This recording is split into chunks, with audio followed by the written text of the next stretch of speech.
Bill अपने school के best friend James की शादी अटेंड करने जाता है, जहां वो देखता है कि उसके स्कूल के काफी सारे क्लासमेट्स भी उसी शादी में आए थे, जहां पे बिल की बचपन की क्रश समांथा भी आई हुई थी, जो उसे बहुत पसंद है। बिल डिसाइड करता है कि यहाँ वो उससे बात करेगा और उससे बताएगा कि वो उसे कितना ज्यादा पसंद करता है, और होप भी करता है कि समांथा भी उसे उतना ही पसंद करेगी, क्योंकि वो भी अच्छा खासा लड़का है, गुड लुकिंग है, स्मार्ट है, अच्छी जॉब है, सब कुछ है, जो एक समांथा जैसी ब्यूटीफुल लड़की के लिए एकदम परफेक्ट है। बस इन्हीं सभी बातों को माइंड में रखकर जब समांथा अकेली बैठी हुई थी अपनी ड्रिंक लेकर, तब बिल को लगता है कि एक परफेक्ट अपॉर्चुनिटी है समांथा से जाके बात करने के लिए। वो जाता है और अपने आप को इंट्रोड्यूस करता है, हे आई एम बिल, और उसके बाद वो एक परफेक्ट जेंटलमैन की तरह बिहेव करता है, जहाँ पे वो उससे फ्लर्ट करने की कोशिश करता है, फिजिकल अफेक्शन शो करता है, और बातों में वो ऑलरेडी बहुत अच्छा है, राइट, क्योंकि वो स्टोरी सुना के, जोक सुना के समांथा को इम्प्रेस करने की कोशिश करता है। और तो और वो ये भी नोटिस करता है कि समांथा भी उसकी कंपनी बहुत एंजॉय कर रही थी, वो उसके जोक्स पर हंस रही थी, वो उससे बात कर रही थी कि वो कितना ज्यादा फनी है। ये सब नोटिस करके बिल को लगने लगता है कि समांथा भी उससे पसंद करती है। बट जो चीज बिल नोटिस करने में फेल हो जाता है, वो कई ऐसे नॉन वर्बल क्यूज होते हैं जिसे समांथा काफी देर से शो कर रही थी। समांथा उसकी तरफ डायरेक्टली देख के उसकी बातों पर हंस जरूर रही थी, पर उसकी बॉडी कुछ और ही नेचर शो कर रही थी। जैसे कि जैसे ही बिल समांथा के पास आके बैठता है, वो अपने पर्स को अपने हाथ में लेके अपने आर्म्स को क्रॉस कर लेती है, और अपने लेग्स को भी क्रॉस कर लेती है, और अपने पैरों के डायरेक्शन को भी बाहर के एंगल पे टिल्ट कर देती है। पूरी कॉन्वर्सेशन के दौरान समांथा ने अपनी एक ड्रिंक को एक बार भी टच नहीं करा, ना ही उसने एक बार अपने हेयर या बॉडी पार्ट को टच किया, और रोमांटिक इंटरेस्ट का बिल्कुल सिग्नल नहीं दिया।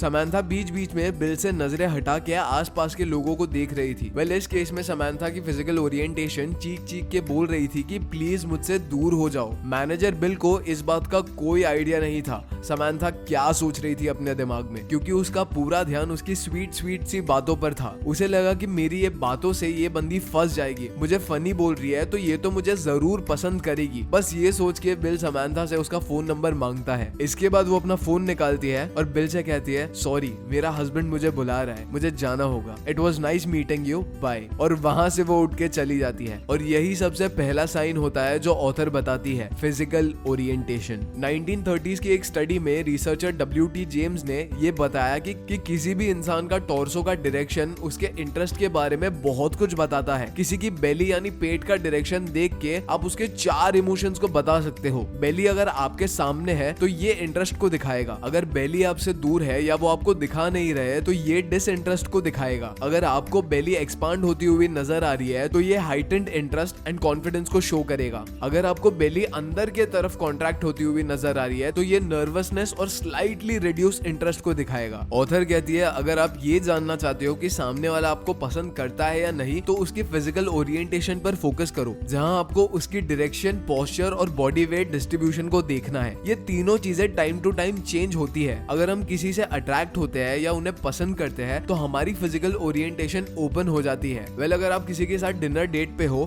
और आप नोटिस करते हो कि उसकी बॉडी आपके तरफ ओरिएंटेड है, उसके पैर आपके डायरेक्शन में है, उसके हाथ ओपन है और वो आपकी तरफ लीन करके बैठी है, इसका सिंपल सा मतलब ये है कि सामने वाला पर्सन आपसे अट्रैक्टेड है, क्योंकि सामने वाले की बॉडी लैंग्वेज अनकॉन्शियसली आपको सच बता रही होती है। अगर किसी की फिजिकल ओरिएंटेशन आपके ऑपोजिट है, जैसे कि समांथा की बिल के तरफ थी, तो चाहे आप कितनी भी मीठी मीठी बातें क्यों ना कर लो, असल में वो आपको पसंद नहीं करेंगे। वो बस आपसे सुपरफिशियल लेवल पे बातें करेंगे एंड फिर आपको टाटा बाय बाय बोल के चले जाएंगे। क्योंकि दोस्तों, ऐसा कितनी बार होता है कि लोग किसी से अट्रैक्ट हो जाते हैं, उससे बात करने की कोशिश करते हैं, उन्हें इंप्रेस करने की कोशिश करते हैं, इतना टाइम और एफर्ट इन्वेस्ट करने के बाद भी उन्हें पता चलता है कि सामने वाले का इंटेंशन कुछ और ही था, वो आपको उस तरीके से नहीं देखते हैं जैसे आप देखते हो, एंड ये चीज काफी फ्रस्ट्रेटिंग एंड पेनफुल होती है। पर सोचो, अगर आपको पहले ही पता चल जाए कि सामने वाले के माइंड में क्या चल रहा है, वो आपको पसंद करता है या नहीं, तो आपका कितना टाइम एंड एनर्जी सेव हो जाएगा जिसका आपको कोई आइडिया नहीं है। इसी चीज में इंटरपर्सनल इंटेलिजेंस एक्सपर्ट और ऑथर वेनिसा वेन एडवर्ड्स की book cues master the secret language of charismatic communication आपके बहुत काम आएगी, जिसमें ऑथर ने कई ऐसे साइंस एंड क्यूज बताया है जो सामने वाले के नेचर को समझने में हेल्प करता है, जिससे हमें ये पता चलता है कि हमें सामने वाला लाइक करता भी है या नहीं। पर ऑथर कहती है, कोई आपको पसंद करता है या नहीं, इसका कोई एक क्यू नहीं होता, बल्कि आपको कई सारे क्यूज एंड साइंस के कॉम्बिनेशंस को ऑब्जर्व करना होगा। अभी मैं आपको टोटल 7 साइंस बताऊंगा। अगर आपको अपनी क्रश में ये वीडियो में बताए गए सिर्फ 4 साइंस भी दिखते हैं तो उसे डायरेक्टली जाके प्रपोज या अप्रोच कर लेना, क्योंकि वो आपको ना नहीं बोलेगी। इसकी गारंटी ऑथर लेती है।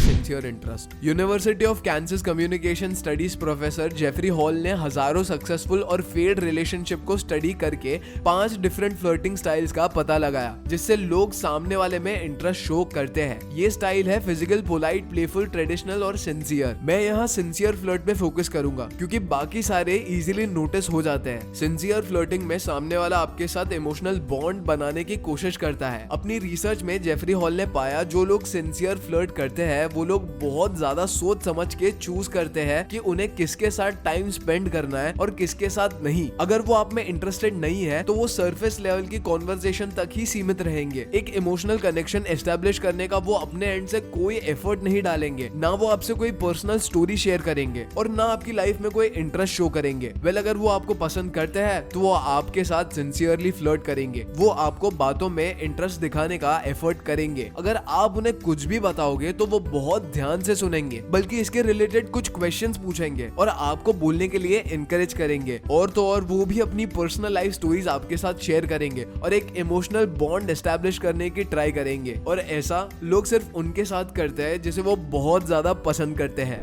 प्रॉक्सिमिक्स। जब आप एक एनवायरनमेंट में किसी के साथ होते हो तो उनके और आपके बीच का डिस्टेंस आपके रिलेशनशिप के बारे में बहुत कुछ बता देता है। एंथ्रोपोलॉजिस्ट एडवर्ड हॉल ने कम्युनिकेशन के बीच में इस स्पेस को 1960s में प्रॉक्सिमिक्स का नाम दिया था, जहाँ पे उन्होंने 3 प्रॉक्सिमिक्स जोन के बारे में बताया था। पहला होता है सोशल स्पेस, जहाँ पे लोग 3 मीटर यानी अराउंड 9 फीट की दूरी पे होते हैं, जिन्हें जनरली आप देख के हेलो करते हो। दूसरा होता है पर्सनल स्पेस, जहाँ पे लोग 4 फीट की दूरी पे होते हैं, जिन लोगों के साथ आप हैंडशेक करते हो। और तीसरा होता है इंटीमेट जोन, जहाँ पे लोग 18 इंचेस की दूरी पे होते हैं। ये लोग आपके बहुत ज्यादा खास होते हैं या आप इनसे अच्छा कनेक्शन बनाना चाहते हो, जहाँ पे आप लोग हग करते हो और किस करते हो। ऑथर कहता है कि जो लोग हमें पसंद करते हैं वो हमारे इंटीमेट जोन में आने का ट्राई करते हैं। तो नोटिस करना कि कोई आपके ज्यादा नजदीक आने लगे, आपको हग करना चाहे, आपको टच करना चाहे किसी भी तरह से, और आप दोनों के बीच का डिस्टेंस एकदम मिनिमल करना चाहे, तो समझ जाना कि वो इंसान आपको पसंद करता है। Fearless laughter. Journal of evolutionary psychology में पब्लिश हुई एक स्टडी के अकॉर्डिंग जो लोग साथ में खुल के हंस पाते हैं वो लोग एक दूसरे से ज्यादा कनेक्टेड होते हैं। जहाँ पे कॉलेज में सिंगल स्टूडेंट्स जो एक दूसरे को नहीं जानते हैं उनके 51 पेयर्स बनाए गए और हर एक पेयर को एक रूम में बंद कर दिया गया, जहाँ उन्होंने एक दूसरे के साथ 10 मिनट बात करी, जिसमें ये देखा गया कि जो पेयर साथ में खुल के हंस रहे थे वो दोनों एक दूसरे में ज्यादा इंटरेस्टेड थे। और दोस्तों ये सच भी है, जो लोग साथ में खुल के हंसते हैं उनकी बॉन्डिंग बहुत स्ट्रॉन्ग होती है। अब खुद ही सोच के देखो ना कि जब आप पहली बार किसी से मिलते हो तो आप बहुत ही पोलाइट तरीके से हंसते हो, राइट? क्योंकि आप स्ट्रेंजर्स के सामने अपना वियर्ड लाफ नहीं दिखाना चाहते, राइट? वहीं आप जब अपने दोस्त के साथ होते हो तब आप देखो कैसे हंसते हो यार, एकदम खुल के हंसते हो, करेक्ट? जहाँ पे आप ये नहीं देखते कि अगर मैं ऐसे हंसूंगा तो सामने वाला मुझे जज करेगा या नहीं। ये आपके दिमाग में थॉट्स बिल्कुल नहीं होते। आप बस ऑन द मोमेंट आपको जैसा फील होता है वैसा अपने आप को एक्सप्रेस करके हंस देते हो। तो अगर कोई डेट पे या सोशल गैदरिंग पे कोई बंदी या बंदा जिसके साथ आपको इंटीमेट कनेक्शन फॉर्म करना है वो अगर आपके सामने खुल के हंस रहा है तो अज्यूम कर लो कि सामने वाला आप में इंटरेस्टेड है। प्रीनिंग। अगर कोई आपको पसंद करता है तो वो ये चाहेगा कि आप भी उसे पसंद करो, राइट? वो आपका किसी भी वे में अटेंशन ग्रैब करने के लिए अपनी फिजिकल अपील को बढ़ाने लगता है, जिसे साइकोलॉजिस्ट प्रीनिंग बोलते हैं। और कई स्टडीज में ये शो किया गया है कि जब लोग इंटीमेट रिलेशनशिप बिल्ड कर रहे होते हैं, जैसे डेटिंग का कोई स्टार्टिंग पीरियड होता है, वहाँ दोनों लोग अच्छे दिखने का बेस्ट एफर्ट डालते हैं, अच्छे कपड़े पहनते हैं, अपने बालों को अच्छे से स्टाइल करते हैं, परफ्यूम्स लगाते हैं ताकि वो अट्रैक्टिव दिख पाए। ऐसे टाइम पर प्रीनिंग ज्यादा शो होती है। वहीं जिन लोगों के रिलेशनशिप को ज्यादा टाइम हो जाता है वहाँ प्रीनिंग कम हो जाती है। और प्रीनिंग सिर्फ लवर्स के लिए नहीं है। जब कोई सामने वाले को इम्प्रेस करना चाहता है वो नेचुरली अपने फिजिकल अपीयरेंसेस में चेंजेस करने लगेगा। और ऑथर प्रीनिंग को स्पॉट करने के लिए कुछ एग्जांपल्स भी शेयर करती है, जैसे लड़कियां अपने बालों को पीछे करके अपने नेक को एक्सपोज करती है, जहाँ वो सबकॉन्शियसली चाहती है कि सामने वाला उनके फेरोमोन्स को स्मेल करे। या फिर जब लड़के बार बार अपनी स्लीव्स को रोल कर रहे होते हैं या अपने कॉलर को सेट कर रहे होते हैं या अपने कपड़ों को बार बार टच कर रहे होते हैं, तो वो यही इंटेंशन से करते हैं कि सामने वाली लड़की ये चीज को नोटिस करे कि look, I am dressed well.